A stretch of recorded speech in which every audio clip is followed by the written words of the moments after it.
Picture this, New York City in the 1980s. While many remember it as the era of big hair and neon lights, there was a darker side to the Big Apple that most people tried to forget. I'm about to tell you a disturbing story that shook the city to its core, a tragic incident involving a 3-month-old baby and the city's most notorious residents, rats. It happened in a dilapidated building in the South Bronx. A young mother put her infant to sleep one night, only to wake up to a nightmare that would haunt the city for years to come. Her baby had been attacked by rats while sleeping. This wasn't just an isolated incident. It was a symptom of a much larger problem that had been brewing in New York for decades. But how did things get so bad?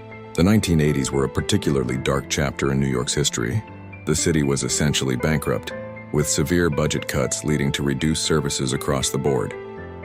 Garbage collection became irregular. Building inspections were rare and entire neighborhoods fell into disrepair. The South Bronx, where this tragedy occurred, was particularly hard hit.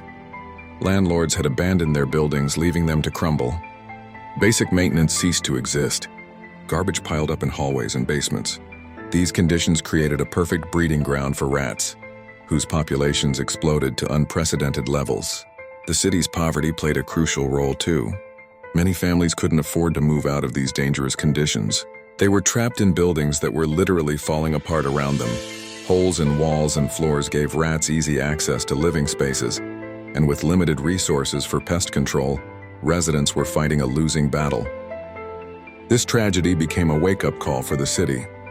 It highlighted the devastating consequences of urban decay and forced officials to confront the reality of their neglect. It wasn't just about rats. It was about systemic poverty, failed housing policies, and the abandonment of entire communities. Today, while New York has dramatically transformed, this story serves as a grim reminder of what happens when we allow our cities to deteriorate and forget about our most vulnerable residents. Some say you can measure a society by how it treats its weakest members. In 1980s New York, that measure told a devastating story.